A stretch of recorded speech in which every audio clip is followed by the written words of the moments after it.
All right. Welcome everybody. Late Night Crypto Talk. Bitcoin Brandon here. What's going on, Lance? Mafoos. Bill. That is right. I didn't know about that news. Debit card access. Maybe by tonight. What's going on, Lance from Sydney, Australia? What's going on, John Octavius? Got some Bitcoin news for you tonight before I do my presentation.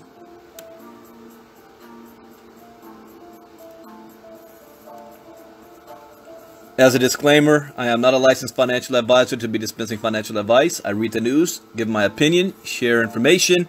It is up to you to make an informed decision on what you want to do with that information. There's 4 rules I live by in the crypto space. Number 1, crypto education is everything. Always be educating yourself. This industry is moving so fast I can't keep up anymore. Rule number 2, never invest with money you cannot afford to lose. Rule number 3, always get your return on investment back as fast as possible.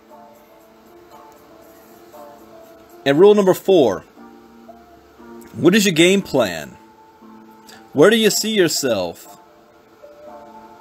in 3 months, 6 months, a year from now? What are your goals? Find a vehicle that's going to help make that happen and stay focused. Don't get distracted. There's so many things in this space that can distract you.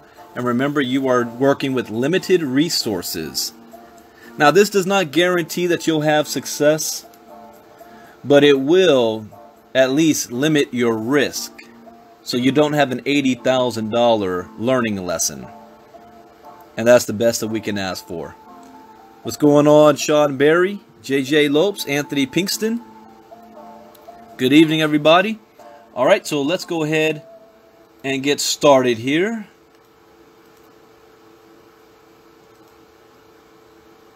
First article up. Operation Crypto Sweep.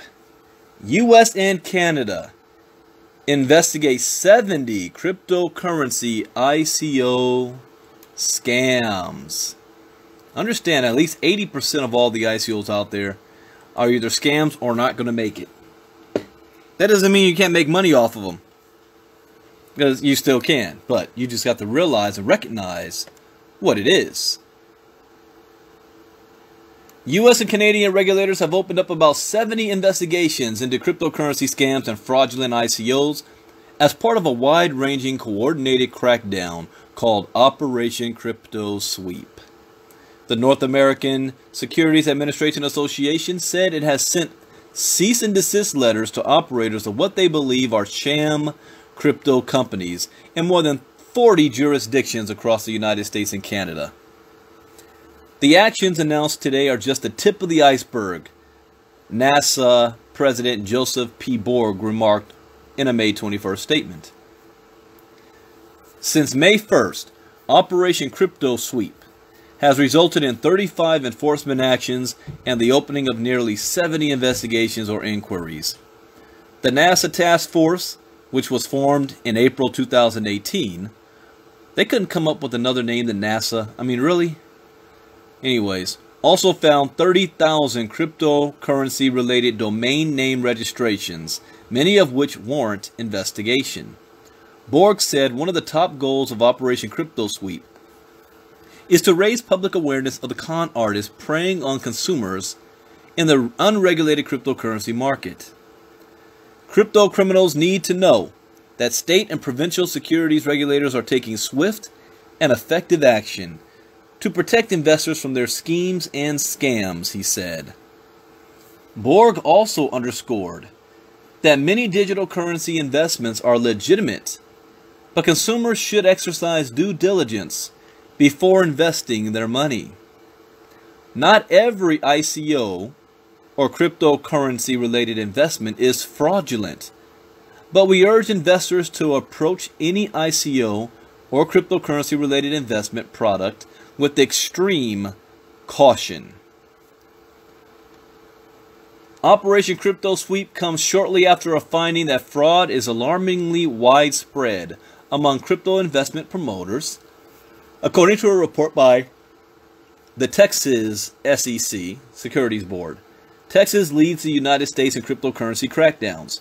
Similarly, research from ICO advisory company the Status Group showed that a whopping 81% of ICOs launched since 2017 were scams. Regulatory scrutiny is heating up around the world at the same time that Bitcoin and the cryptocurrency industry are gaining mainstream traction. As CCN reported, securities attorneys have also warned celebrities who endorse ICOs that they could be sued for aiding and abetting fraud if they promote sham ICOs. While some Bitcoin evangelists decry what they believe is unnecessary regulatory scrutiny, many crypto enthusiasts welcome the crackdowns on scam artists who sully the reputation of the entire industry. I agree. Bitcoin bulls like Winklevoss twins, Cameron and Tyler, say more regulation is actually good for the virtual currency market. I agree to a degree. These technologies can't flourish and grow without thoughtful regulation that connects them to finance, Tyler Winklevoss, CEO of Gemini Exchange, told Bloomberg. As long as jurisdictions strike the right balance, we think that it's going to be a huge boon and win for cryptocurrencies. Winklevoss added, "It's not a coincidence that the price of Bitcoin and Ether keeps going up with more regulated offerings like Gemini, more regulated offerings like the Bitcoin futures contract trading and the CBOE. The more these things happen, the better it's going to be for cryptocurrencies." I agree too, to an extent. All right, let's go on to the next article here. Crypto investment manager touts 3 catalysts for Bitcoin Cash bull run. Bitcoin Cash. Let's take a look.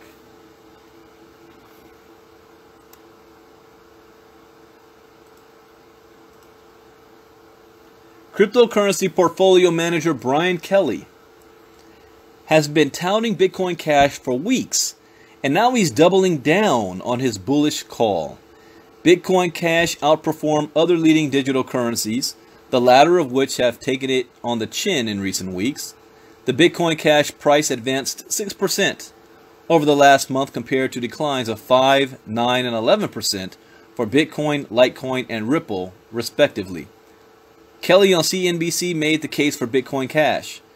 Kelly, the founder of investment firm BKCM, believes that Bitcoin Cash has more room to run, and he's outlined the catalyst for the bullish outlook. Number 1, proposed development fund. Number 2, could give cryptocurrency more use cases. That's true. Number 3, highlight centralization of miners. I don't know if that's a good thing, but we'll see. To take each of the catalysts in more detail, miners of Bitcoin Cash in recent days announced a new development fund that will be comprised of a percentage of the bounty they receive from creating new coins. The funds in the new portfolio will be directed toward the development of new technology on top of Bitcoin Cash, Kelly explained, adding that it's akin to an app store for the blockchain. That potentially could give value to Bitcoin Cash, said Kelly, adding that it's not the only blockchain project doing something like this. The development fund leads to the second catalyst, which involves developers using the new blockchain technology to create more use cases for Bitcoin Cash. To the extent that usefulness translates into value, that could be a positive for Bitcoin Cash, he said. Next, the development fund reflects centralization of miners, which Kelly admits bucks the trend for cryptocurrencies. Ultimately, this could prove to be a negative, that's what I just said. But for now, the mission behind the development fund appears to be a good one. As for the market, Kelly points to an uptrend in BCH that's strengthened by the fact that it has been able to hold support. The technicals for BCH coupled with the catalysts he outlined led to his bullish call. For me, that's a place that I want to buy, he said. But not so fast. CNBC's Fast Money took some tweets from viewers, one of which asked Kelly if he was actually early Bitcoin backer Roger Ver. If he was actually Roger, they're not anyways.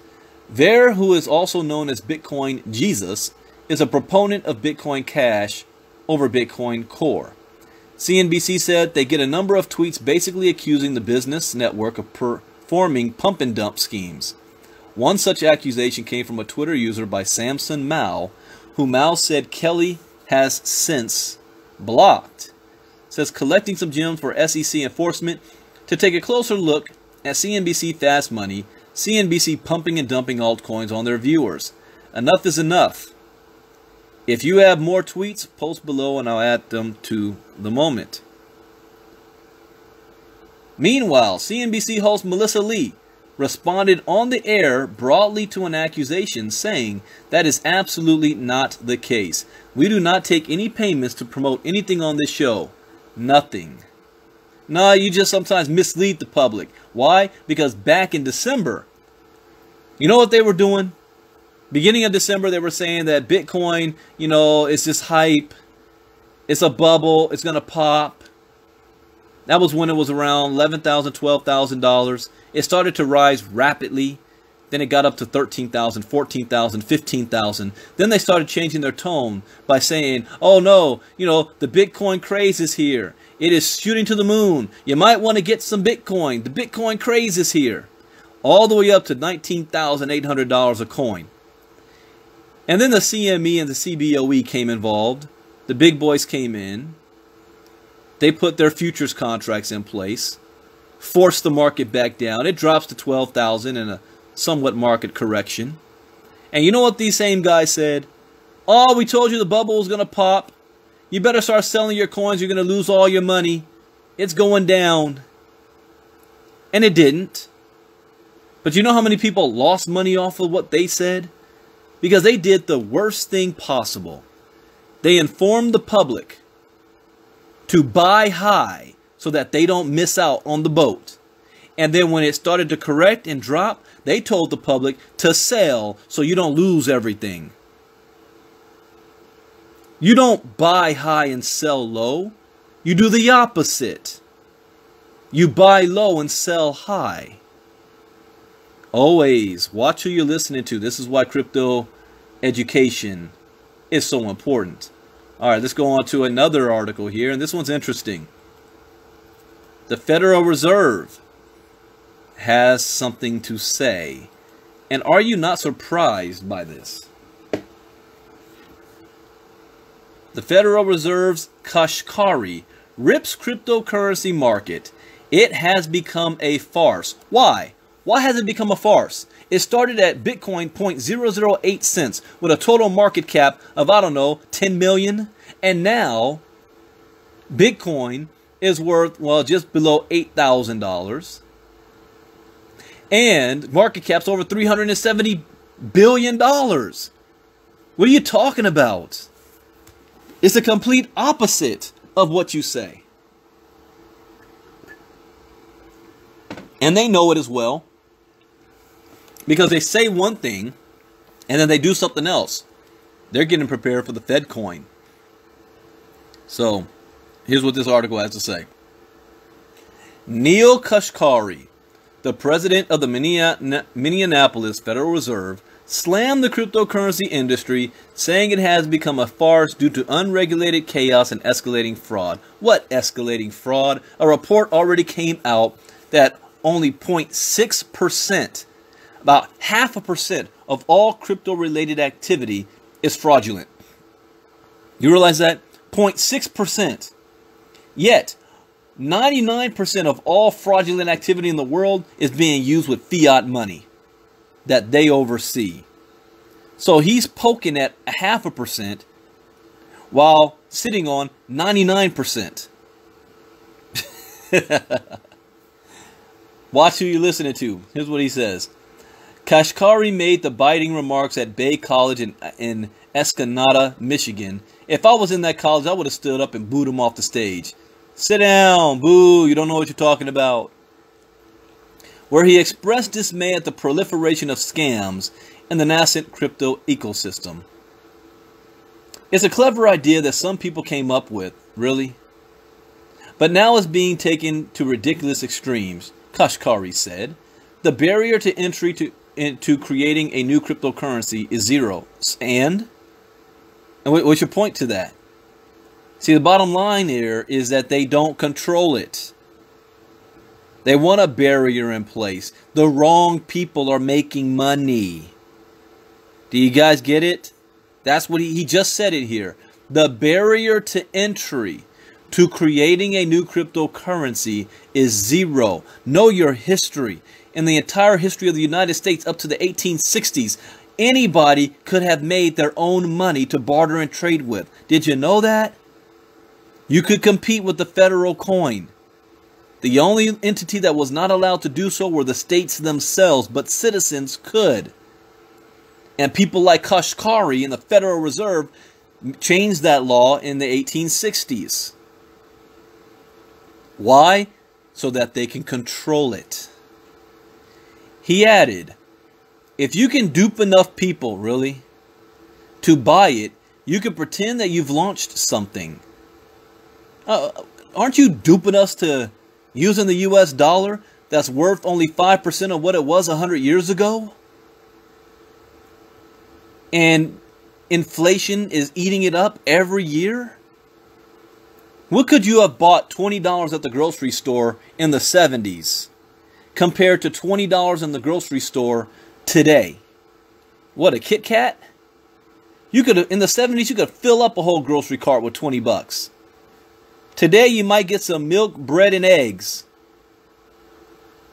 Maybe. Let's continue here. If you can dupe enough people into buying it. He says, and you can say, look, I'm a billionaire because I sold you one. And I own the other 999 million of them. So that means I'm a billionaire. So it has become a farce. I'm seeing more noise and more fraud than I'm seeing anything useful. False.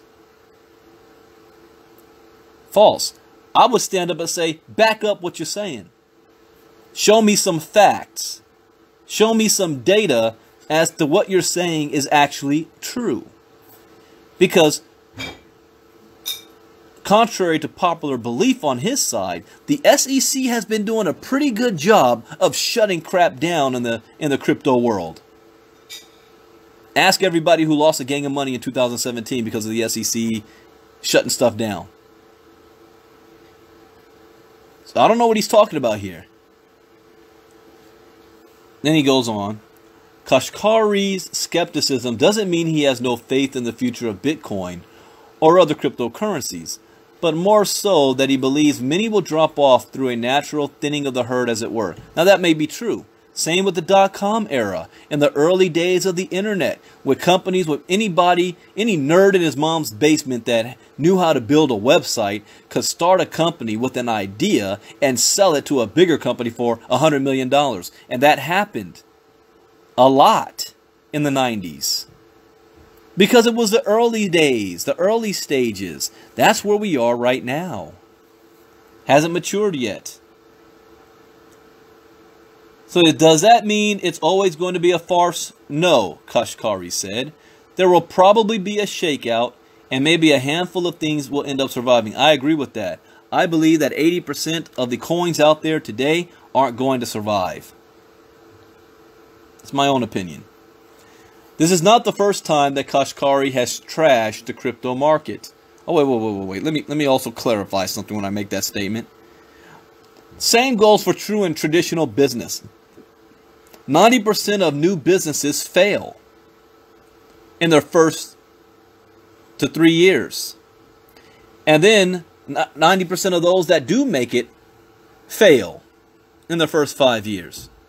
So those numbers hold true in any industry, not just the crypto.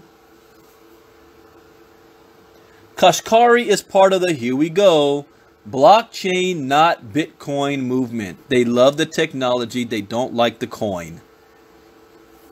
It's a movement of crypto skeptics who see little value in digital currencies, but acknowledge the game-changing potential of blockchain. You know what that tells me right there? We are on to something big. When the biggest proponents against, the biggest people against this whole space, they have to admit, yeah, this blockchain though, I mean, yeah, that's revolutionary. That's game-changing. He acknowledged it. It's game-changing. So when your enemies are calling it game-changing, I'm telling people need to wake up. I had a conversation with someone earlier today that said, you know, Brandon, when we're selling cryptogenics education, how do we convince people to buy a product that they don't believe they need because they don't understand the need for it? And that's the scariest thing for me, why I'm so passionate about what I'm doing. I do have fear of loss. After getting educated, I look back on 2016 before I knew about crypto, and I fear, what if I kept moving forward in time, not knowing what I know now? That was a scary thought. The entire world is going to change, whether we like it or not, whether we're even aware of it or not. Everybody needs crypto education. 99% of them don't know that they need it. So how do you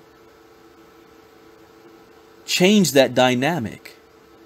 By sharing the news, by exposing the people to this, the world, not just cryptogenics, by exposing people to cryptocurrency, to blockchain, for them to pay attention, to start a movement, a revolution. See, these bankers, these billionaires, they already know the revolution is here. So they figure they will lead the way on it. And most people is going to miss it because they didn't even know a revolution was taking place until it's too late. That's our mission. Bring cryptocurrency awareness and then education to the world. So the harsh anti-crypto stances of the New York Fed's John Williams and the Minneapolis Fed's Neil Kashkari differ somewhat from their boss, U.S. Federal Reserve Chairman Jerome Powell, who urged caution but is not an avowed cryptic skeptic, as CCN has reported. I have nothing against Bitcoin, Powell said in November 2017. We generally look at some of the risks of cryptocurrencies associated with money laundering and those sorts of issues, but we're not broadly opposed or supportive of alternative currencies. Powell, who's also of the blockchain not Bitcoin mentality, doesn't believe the crypto market is big enough to pose a threat to the economy. And he's right. 380 billion is nothing. He says they don't really matter today. They're just not big enough, he said. Meanwhile, here's a look back at some other tech predictions that blew up in skeptics' faces over the years. Ooh, I'm ready for this one. There's always skeptics, people. 1876. Here's what one skeptic said. The telephone has too many shortcomings to be seriously considered a means of communication. You know who said that? William Orton, president of Western Union. Oh, here's another one. 1995. I predict the internet will soon go spectacularly supernova and in 1996 will catastrophically collapse. You know who said that? Robert Metcalf, founder of 3Com. Yeah, the internet's going to go supernova. 2007. There's no chance that the iPhone is going to get any significant market share. This is 2007. You know who said that? Steve Ballmer, Microsoft CEO. So in other words, we are still in the early stages. Watch who you're listening to. There will always be critics. And I'd hate to be on the wrong side of history. I'd love to shove that quote back in Steve Ballmer's face. Hey, Steve, yeah, I listened to you in 2007 because you said I shouldn't invest in iPhones because it wasn't gonna have any market share. I think you owe me some money. I'm gonna save this one because I'm gonna make some memes or images off of this. All right, here's the last article. Newsflash. Bears push Bitcoin price back below $8,000 as market sheds $18 billion. I didn't think it was going to happen that fast. Why it went back down. So, why? What happened? What's going on? Let's see. This just happened. The Bitcoin price fell back below $8,000 level on Tuesday after the flagship cryptocurrency failed to receive a Bitcoin Pizza Day bump. What's Pizza Day? You guys heard of Pizza Day? Yes, this day, what, 8 years ago or 7 years ago, the first recorded purchase of Bitcoin was made. 10,000 Bitcoins to purchase 2 pizzas. Do you know what that's worth right now? About $84 million. It's not bad, right? Alright, anyways. Bitcoin had briefly peaked above 8,600 on Monday, giving investors a false hope that it would make a run back toward 9,000. Unfortunately, this rally proved unsustainable, and the Bitcoin price entered Tuesday morning trading near 8,400 and continued to decline throughout the day. Shortly before, the Bitcoin price slipped below 8,000, and it ultimately dipped as low as 7,943 before recovering back to a present value of 7,968, representing a daily decline of about 5%. Bitcoin's sluggish performance has not been an isolated occurrence. The cryptocurrency market cap as a whole has declined by approximately $18 billion for the day, from $381 billion on Monday to $363 billion at the time of writing. As CCN reported, the recent market downturn has been linked to several factors, including a scandal involving South Korea's 2 largest cryptocurrency exchanges, Bitfinex's announcement that it will share some users' tax information with the government, and the belief that the trustee of the Mt. Gox estate has begun selling more of the bankrupt exchange's cryptocurrency holdings. Nevertheless, large-scale investors with extended investment horizons remain bullish over the long haul, expressing encouragement that Wall Street firms are becoming increasingly interested in participating directly in the nascent cryptocurrency markets. Alright, that's the news for today. I hope you learned something new. I did. So what's going to take place now? In 30 minutes, I will be doing a cryptogenics presentation about crypto education, but I'm also going to be talking about 2 things that I normally don't. Mining. I'm going to share, and I'm actually going to be using you guys as a guinea pig because I haven't recorded this presentation yet. I'm going to be sharing, going over some mining slides of what green is all about. And then, and I'm also going to talk about the cryptogenics fork, the Cryptonary. They just almost more than doubled our money, our commissions. And that's just sick. Really, I mean, it's just sick. I'll give you an example. And as an income disclaimer, this is no guarantee. I just want to give you an example. If you are in a situation, like many of you are, that you are blessed with a lot of spillover, and in some cases you might have 200, 300, 700, 800 people on one leg, all those points. If you were to qualify for the Cryptonary by just doing 1 sell this week, or I'll use last week as an example. I can't tell you what it's going to do this week. Last week as an example. And you just had 50 sells happen on your inside leg. Instead of making, you would have made $1,250 under the old plan. Under the new plan, for the same amount of work, you would have made $5,000. There's a difference between $1,250 and $5,000. This should be waking some people up because I can't sleep thinking about this. I'm like, all right, can we get 500 members in 1 week? Let's say if I did 500 members last week, that's freaking 50 grand. $50,000 for the week. 500 members. Really? So anyways, I'm going to talk about that tonight. 30 minutes from now, kgxglobal.info. Let me put it in the chat box. www.kgxglobal.info. All right, ladies and gentlemen, we'll see you in 30 minutes. Have a good evening. God bless. Bye-bye.